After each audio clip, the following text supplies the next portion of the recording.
Good day mga boss, madam. Ito na naman tayo sa panibagong session. Nandito naman tayo, apat na mabilisang tattoo lang to. First tattoo ni madam, customized butterfly tattoo. Then ayan po yung kinalabasan ng kanyang design. Linisan natin ang makita natin yung design niya. Yung ng mga anak niya at saka ng kanyang asawa. And yung sumunod na design is rose minimalist design. Guhit lang talaga siya. Wala siyang ibang design, walang shading.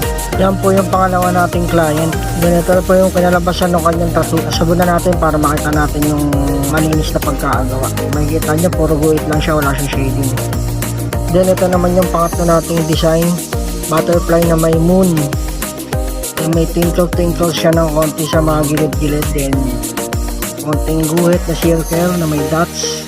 Then ito naman po yung kinalabasan ng pangatlo nating design. Wala siyang kulay, black lang talaga siya at lining. So ayan. Then yung pang-apat naman natin na design is mother and daughter lang siya na minimalist lang talaga, na sobrang liit na nakalagay lang sa may braso ni madam. So ayan, napakadali lang gawin niya mga boss madam. Guhit lang yan. Lahat po yan puro freehand lang, mula sa first client hanggang din sa fourth client natin. So ito naman po yung kinalabasan ng tattoo ni madam. Ngayon po, maraming salamat po sa mga nanonood at sumusuporta. Sa muli po sa share na video, maraming salamat po.